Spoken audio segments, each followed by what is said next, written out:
cut 5 cents a silence.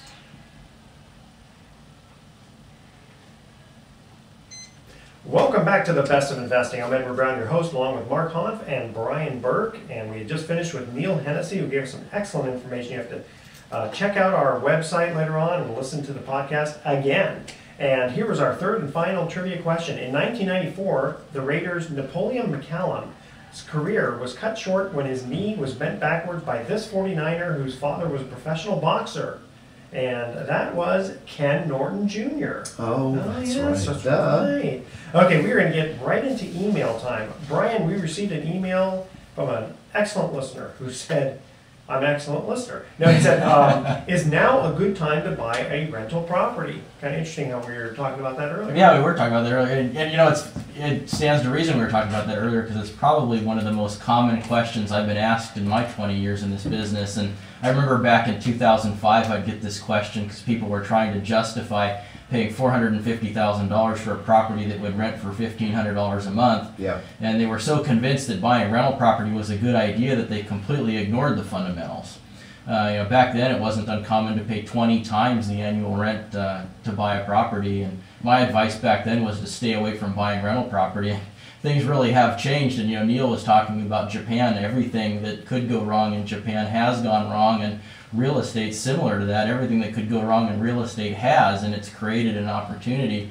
And now you can buy rental property for as little as 5 times the annual rent, which is just an amazingly low figure in the 20 years I've been in this business. And the reason for this primarily is the disconnect between 2 key fundamentals in the market. Real estate prices have fallen by as much as 75% in some areas, and at the same time, rents have been increasing, primarily fueled by high demand from former homeowners who've been forced to become renters. So, I'll give you some examples that really makes this real. We bought a house in a nice community here in California for $85,000 and rented it out for $1,150, and at the peak of the market, this house had sold for $255,000. And we didn't even have to do anything to the house. There was already a tenant living there, and we just let them sign a new lease with us. I've even seen some cases where someone got foreclosed out on, and they actually went and shampooed the carpets. Yeah, we've actually had that happen to us too. I mean, I would appreciate that as a new owner, but why do you think they do that? Well, people, they wanted to take care of their house when they owned it, and they wanted to leave with some dignity. And, people, even though they're being foreclosed on, they just wanted to be treated like human beings and act like human beings. And, it's an unfortunate circumstance, but these are still good people that this is happening to, and I think that's the primary reason why. And, if you've got the capital to buy rental real estate today and you're waiting, I think you're unclear on the concept. Yeah, absolutely. Well, here's another great example of that, Mark, because you're absolutely right. At the peak of the market, there was a house that sold for $405,000. We just bought that same house for $130,000 and rented it out for $1,800 a month. In fact, we're buying houses now. I look at the history of the houses that we've been buying, and we're buying some houses for less than their actual sales prices in the early 1990s. And we can sell them right now for more than we paid for them because obviously we're buying them below market value. But this is the first time in my career that I've seen this kind of opportunity. Now, most people, though, because of the foreclosure process, they have to come up with all that cash all up front. And obviously your company has that. For the average listener, let's say, who says, gosh, I'd love to participate in that, but I can't get the loan at the bank, or I don't have all that cash to show up for foreclosure sales, they'd probably want to invest with your company. Well, what kind of cash flow are you providing, like on that example, after fees and all that stuff, would the average investor get?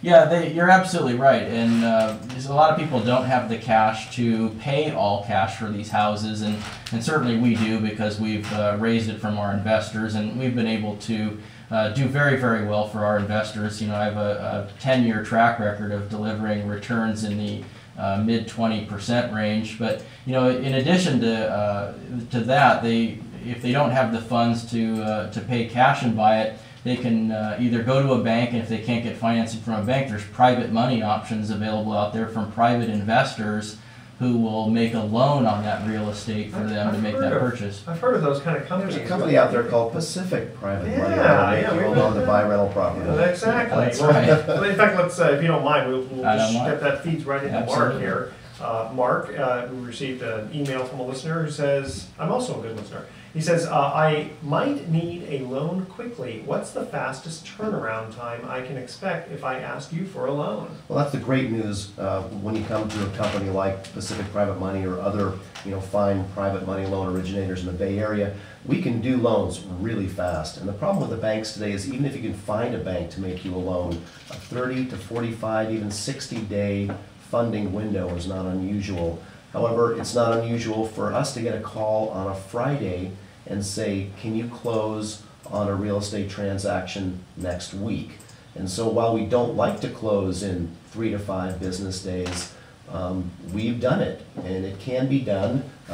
We'd rather have 2 weeks, which is still an incredibly short window for funding a real estate purchase transaction or doing a cash out refi loan for someone who owns rental property. But if you have a completed loan application, which doesn't take that long to put together, I mean, literally in a couple of hours, we can collect the information, most of the information we need to make a decision and call a few investors and gather some interest. So it's not unusual for us to get a call on a Monday and have the cash in their hands or the purchase transaction closing that Friday. When you think of the fact that it's usually a 3-day process just to close a transaction. Usually you have to generate the loan docs, you have to get them signed, then the title company has to call for the wire from the investor, and then they usually like to hold that money for 24 hours. So you have to fund by Thursday to record and release by Friday. So I know that's getting a little bit technical, but the thing is that we do have the opportunity to close very quickly. Yeah, how fast can you get the preliminary title reports?